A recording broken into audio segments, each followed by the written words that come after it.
Madame, mademoiselle, bonjour et bienvenue dans notre magazine « Il était une fois ». Merci d'être avec nous.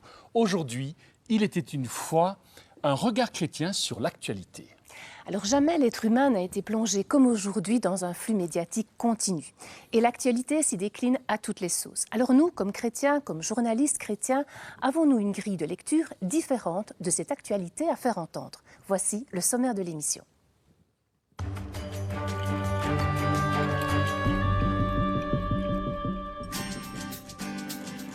Les médias catholiques se déclinent de plusieurs façons. Journal, télévision, radio et Internet. Ils font de plus en plus partie de notre paysage audiovisuel. Deux propositions pour notre séquence de pages en pages. Deux livres qui vous invitent à repenser l'économie autrement et à lui redonner un sens. Et pour terminer, notre info-agenda. Christian Laporte, Jean-Jacques Duré, Luc Tilmans, bonjour. Bonjour. Alors, Christian Laporte, vous êtes informateur religieux et journaliste à La Libre. Jean-Jacques Duré, vous êtes le directeur de rédaction des médias catholiques. Et Luc Tilmans, vous êtes l'administrateur délégué des médias catholiques. Merci à tous les trois d'avoir accepté notre invitation. Alors, Corinne, pour entrer dans le vif du sujet. Eh bien, regroupés principalement à Wavre, les médias catholiques comptent une équipe de 23 permanents ainsi qu'une trentaine de collaborateurs extérieurs. Sans oublier des relais dans les paroisses de à peu près 3000 bénévoles.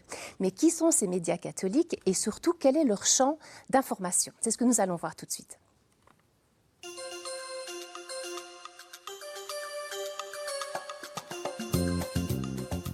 Chaque semaine, les médias catholiques touchent plus de 300 000 personnes. Ils jouent désormais dans la cour des grands en remplissant leur mission d'information. Et cela aussi bien en radio, en télévision, en presse écrite que sur Internet.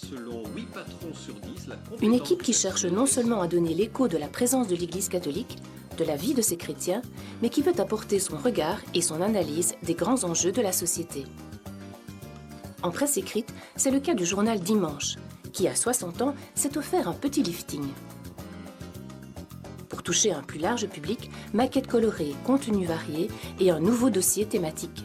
Sans oublier des pages d'information religieuse, tant générales que paroissiales.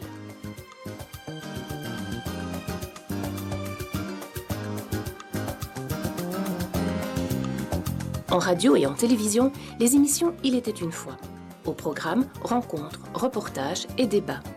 Des sujets qui invitent auditeurs et téléspectateurs à une rencontre sur les ondes de la RTBF. Sans oublier l'invitation à suivre les Eucharisties en direct.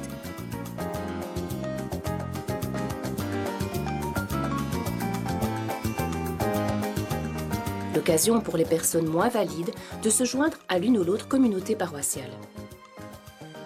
À Bruxelles, Liège ou Namur, les radios RCF, radio indépendante mais reliées au réseau RCF France, proposent des émissions diffusées 24 heures sur 24. Professionnels et bénévoles apportent compétences et enthousiasme à une radio qui se veut de proximité.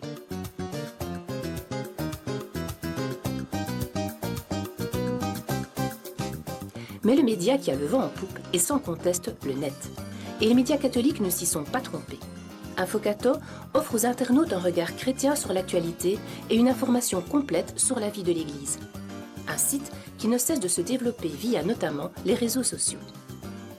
Des journées bien remplies pour les collaborateurs des médias catholiques, déjà en route pour de nouveaux challenges.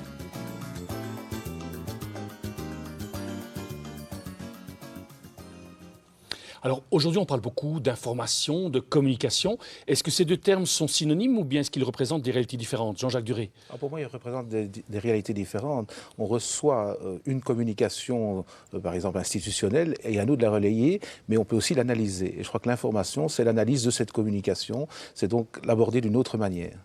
Alors, est-ce qu'on peut dire que ces nuances-là, vous les retrouvez dans vos différents services? On essaie de les retrouver dans les différents services, puisqu'effectivement, on reçoit beaucoup de communiqués de presse. Ça, c'est de la communication de différents services. Donc, soit on relaie cette information, et alors, effectivement, on pourrait dire qu'on fait de l'information par la communication, mais on peut aussi, surtout, essayer de trouver un angle d'attaque un peu différent lorsqu'on fait une communication pour avoir davantage de précision que simplement donner un texte qu'on a reçu. Christian Laporte, ces nuances pour vous sont importantes aussi? Communication, information, ou bien vous les voyez de manière différente? Non, de toute évidence, évidemment, c'est avant tout l'information, même si, notamment pour l'Église, la communication sociale, on est dans une période où on va évoquer les 50 ans du Concile, c'est une notion qui a quand même été très fort diffusée.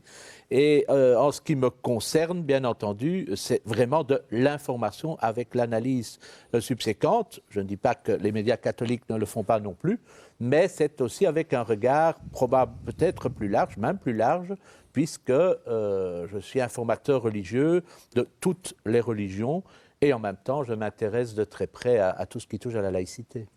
Donc vous avez toutes les religions, en charge de toutes les religions aujourd'hui à la Libre.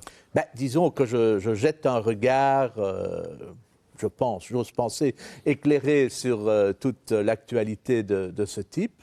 Mais c'est une actualité qui rejoint souvent aussi le politique. Le voyage du pape, récent voyage du pape au Liban, mais ça rejoint aussi la politique, par exemple, avec le mariage homosexuel en France, etc., etc. On peut tout le temps, à tout moment, faire un lien avec les religions.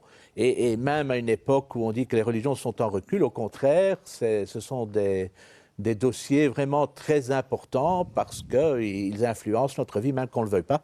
Regardez la récente querelle autour du film anti-musulman. On y reviendra plus tard dans l'émission, si vous voulez bien. Luc Tillmans, quelle est pour vous la spécificité des médias catholiques par rapport aux autres médias ? Et la spécificité des médias catholiques, c'est vraiment d'avoir un regard particulier, un regard, je dirais, un regard chrétien sur l'actualité. Donc notre travail est un travail de journaliste d'abord, je crois que c'est très important de le dire.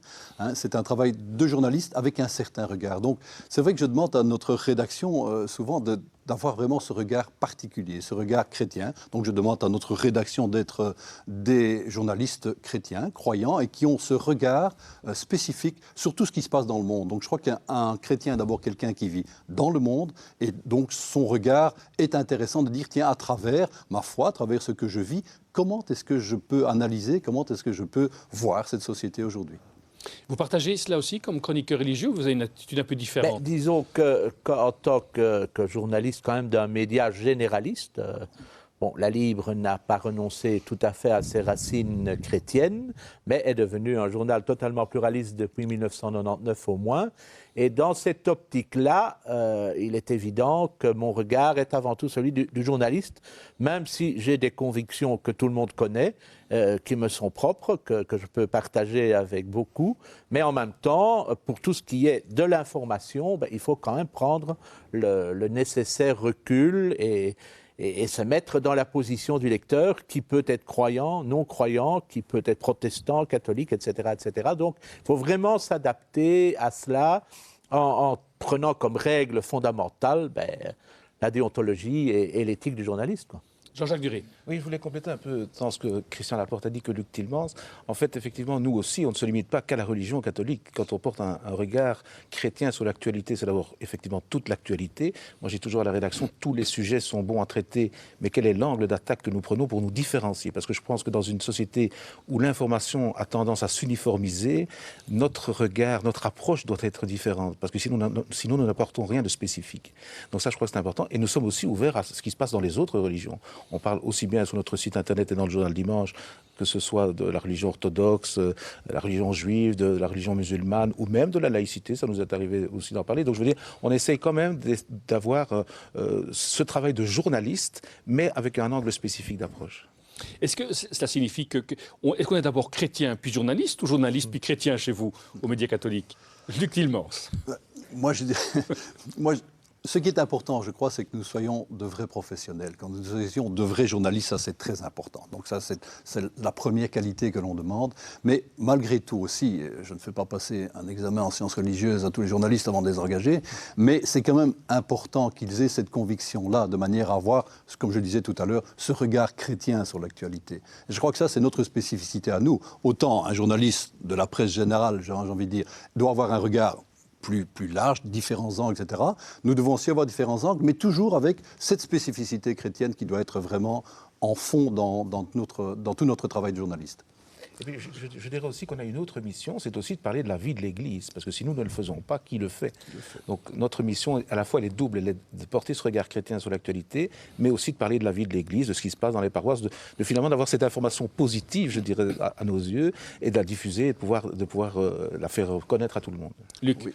Un aspect aussi important, je trouve, c'est que nous devons toujours nous garder un regard de confiance et d'espérance sur les événements.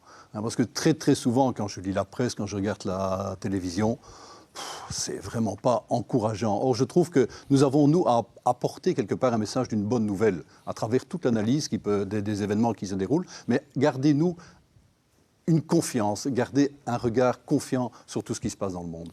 Alors, Christian Laporte, est-ce que les médias catholiques vous aident, vous, dans votre travail à la Libre? Tout à fait, tout à fait. C'est ça que je voulais faire remarquer, c'est que, ça fait plus de 20 ans que je tourne dans ce genre d'informations-là aussi, et je dois constater une heureuse évolution.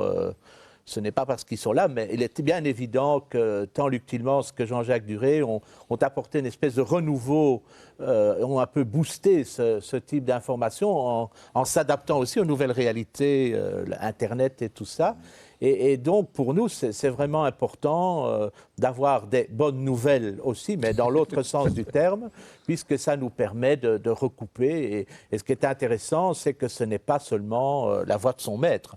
C'est vraiment une information très, très éclectique, très éclairée, et qui fait appel aux différents courants de l'Église, puisque l'Église, comme toute société, est parcourue par divers courants. Et donc, par exemple, l'agence d'information Catobel, c'est un outil que vous utilisez régulièrement? Ah, tout à fait. C'est un outil quotidien, bien entendu, puisque, il n'y a pas que celui-là, bien sûr. Les agences généralistes, Belga, AFP, etc.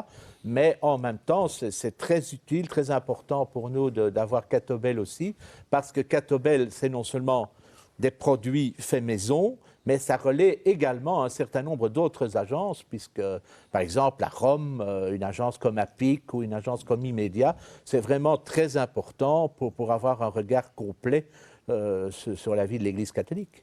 Comment ça fonctionne une agence d'information comme Catobel, Jean-Jacques? Dans la réalité, est-ce qu'il y a une réunion de rédaction? Vous choisissez des sujets? Comment vous vivez cela? Oui, dans la réalité, il y a une réunion de rédaction tous les jours pour savoir, d'abord, voir ce qu'on a reçu comme nouvelles, et puis on décide des sujets qu'on va traiter et qu'on met sur le site Internet, puisque là, c'est de l'information continue, donc c'est un quotidien électronique, on peut le dire, c'est un quotidien électronique, donc il y a une nécessaire réunion de rédaction qui approche les sujets et qui essaye surtout de ne pas nécessairement voir quel sujet on va prendre, mais comment on va traiter les sujets. Et en essayant d'avoir toujours aussi une spécificité belge. Je prends l'exemple, par exemple, du film dont Christian parlait tout à l'heure, le film anti-islam, pardon. C'est vraiment, on a essayé d'avoir un avis de gens qui sont dans les dialogues interreligieux ici à Bruxelles pour pouvoir se différencier et vraiment donner un autre éclairage.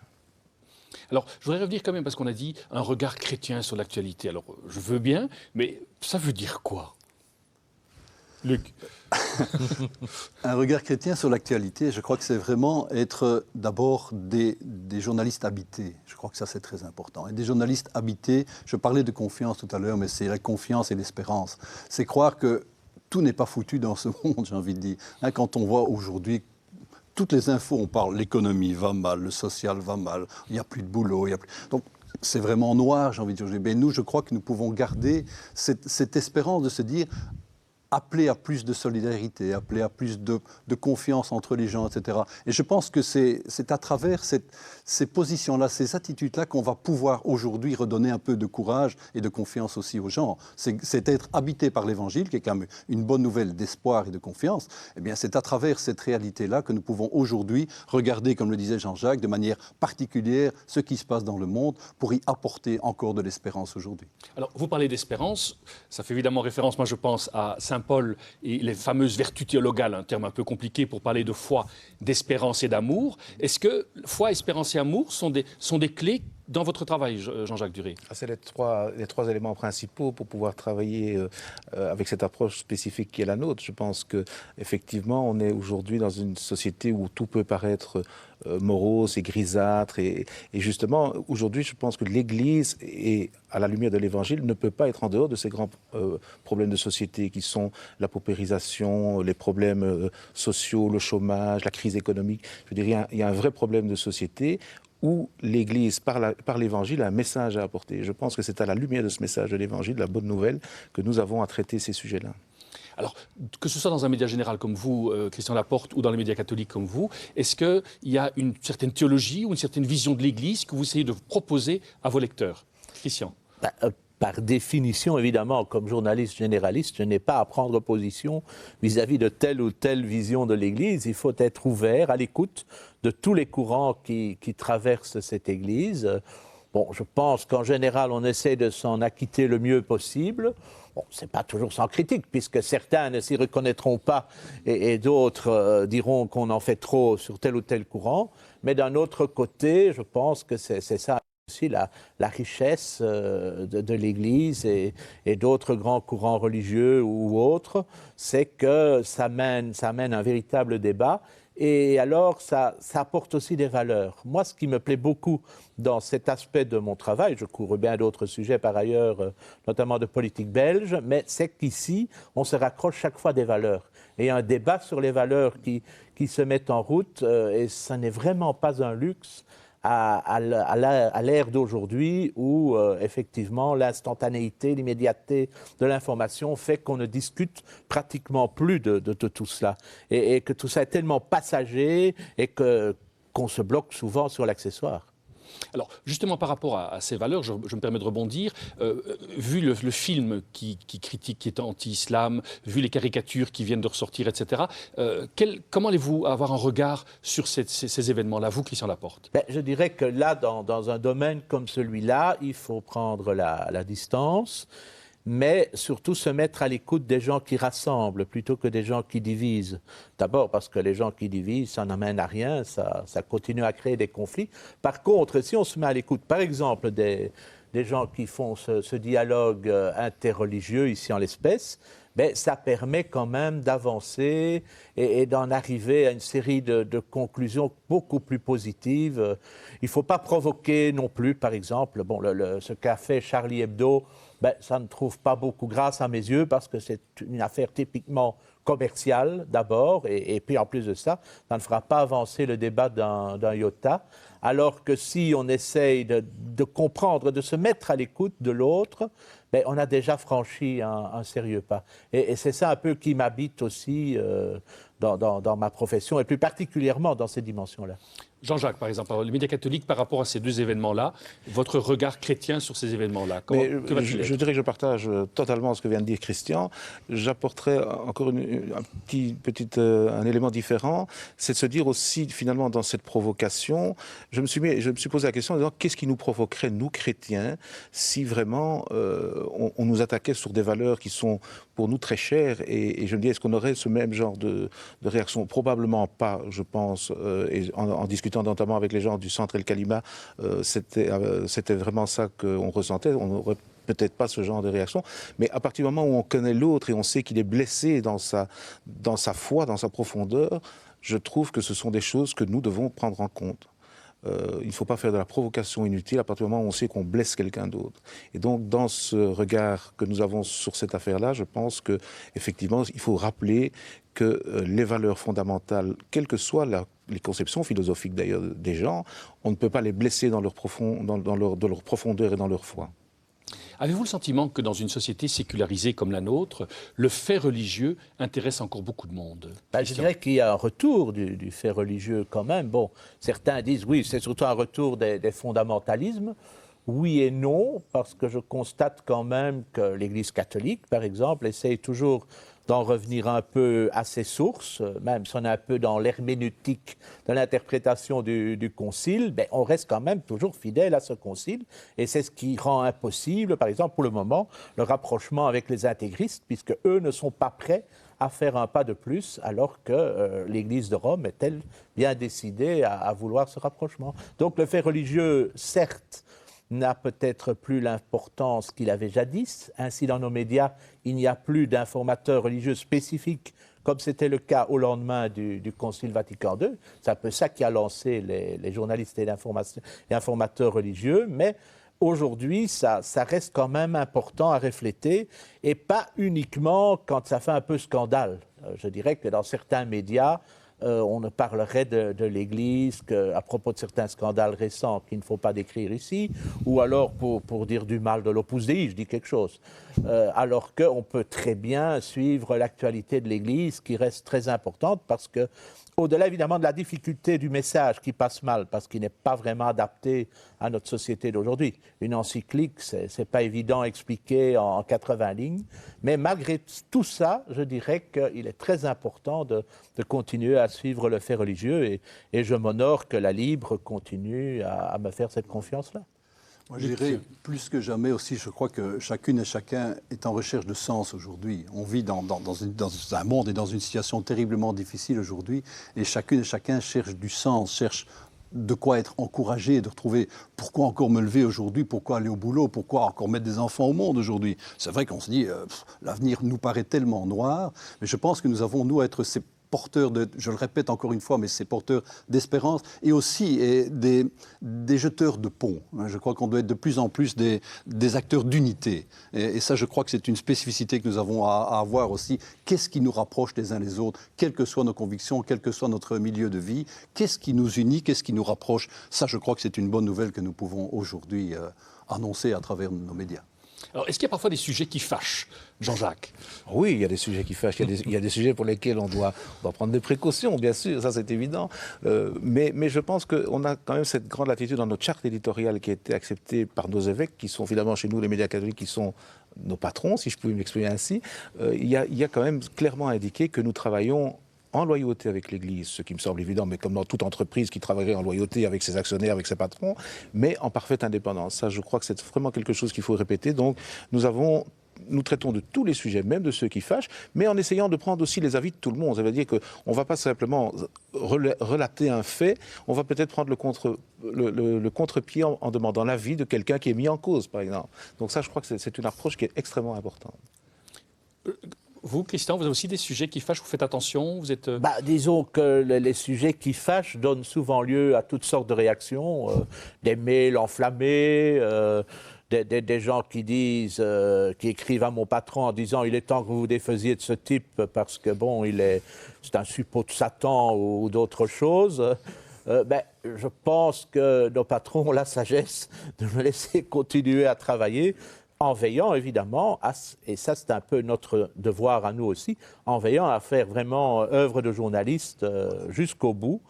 Et bon, même si on a une opinion sur tel ou tel sujet, même dans une querelle d'église, forcément on prend position d'une manière ou d'une autre, mais le tout est de ne pas le faire apparaître et de favoriser au contraire le débat, qui peut se poursuivre par ailleurs. C'est aussi l'intérêt des pages débat, des contributions extérieures qui font que ce débat continue. On n'a peut-être plus aujourd'hui une page religieuse qu'on avait une tous les mardis à la Libre, mais à travers les contributions extérieures ou les chroniques, on a des chroniqueurs aussi bien laïcs que chrétiens, c'est quelque chose qui peut se faire très bien. Merci en tout cas à tous les trois de nous avoir fait entrer dans ce monde à la fois des médias catholiques, mais aussi ce regard chrétien que l'on peut poser sur l'actualité. Alors, avec quoi poursuivons-nous, Corinne? Eh bien, nous allons poursuivre avec un petit peu de lecture, avec la séquence de page en page. L'économie est aussi au cœur de l'actualité et on peut y jeter un regard autre, un regard chrétien, pour une économie qui se veut solidaire.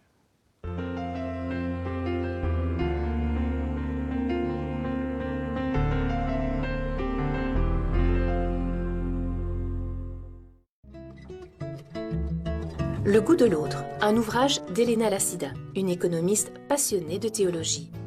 Souvent accusée de tous les maux, l'économie est ici revisitée. Penser qu'elle ne crée que des biens serait oublier sa vocation première, créer du lien. L'économie se présente alors comme un projet de vie en commun. Elena Lassida puise dans les récits bibliques des outils pour réinventer nos modèles économiques et en tirer le meilleur.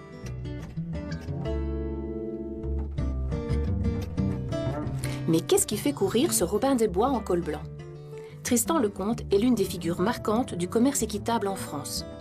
Cet ancien des hautes études commerciales et cadre chez L'Oréal fonde la société Alter Eco il y a 15 ans déjà. Grâce à elle, il retrouve du sens à sa vie. Et même si les épreuves ne manquent pas, il s'aperçoit vite qu'il peut s'appuyer sur les hommes et les femmes exceptionnels qu'il rencontre, les paysans du Sud. Leur simplicité, leur bienveillance, leur sagesse vont lui permettre de devenir chaque jour un peu plus humain. Aujourd'hui, l'auteur vit en Thaïlande. Il a inscrit un nouveau combat à son agenda, celui de la reforestation.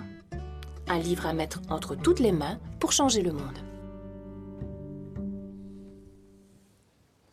Eh bien Philippe, maintenant tout autre chose, il est temps de replonger dans les racines de notre foi, les racines juives, pardon. Thomas Gergely est professeur à l'ULB, il va revisiter pour nous l'Eucharistie.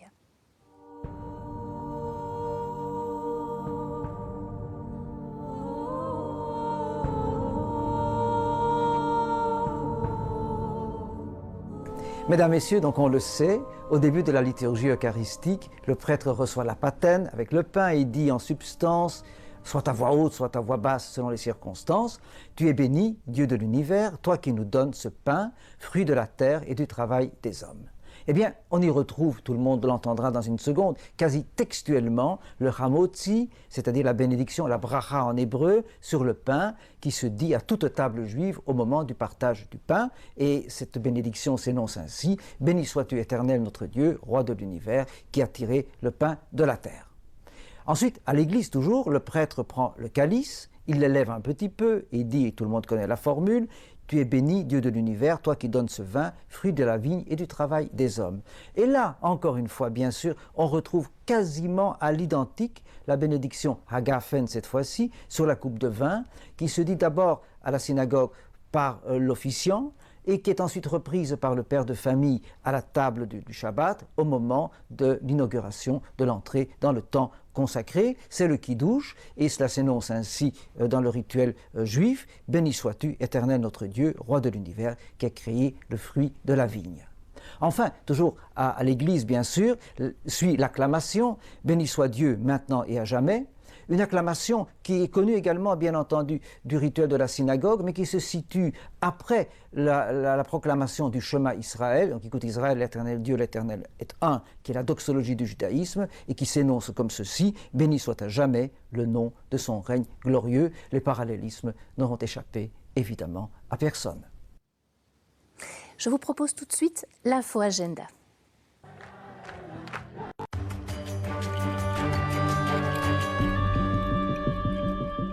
Le samedi 6 octobre à Bruxelles aura lieu la 2e édition du festival de musique chrétienne Plug and Pray.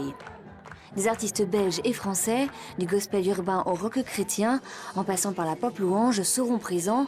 Particulièrement attendus, les frères Pouzin et leur groupe Glorious, tout droit venus de Lyon en France. Ce festival veut souligner la richesse et la diversité des groupes de musique chrétienne, par-delà les différences confessionnelles et linguistiques. Plusieurs prêtres et pasteurs parrainent l'événement, car Plug and Pray, c'est de la musique, mais également de la prière. Comme disait saint Augustin, chanter, c'est prier 2 fois. Plus d'informations sur ce festival sur plugandpray.be.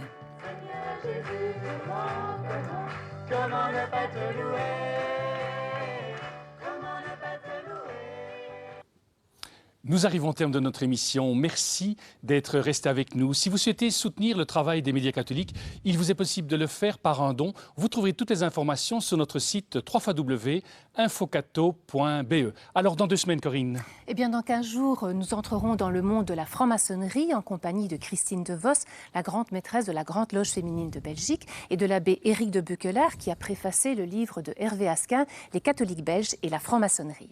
Alors, ce thème sera également abordé par le magazine La Pensée des Hommes, Jacques Lemaire. Eh bien oui, merci pour votre hospitalité à votre émission d'aujourd'hui. Alors, notre émission passera le dimanche 14 et le samedi 20 octobre prochain. Au nom de toute l'équipe qui a préparé ce magazine, il ne me reste qu'à vous souhaiter une excellente journée et nous vous disons à très bientôt.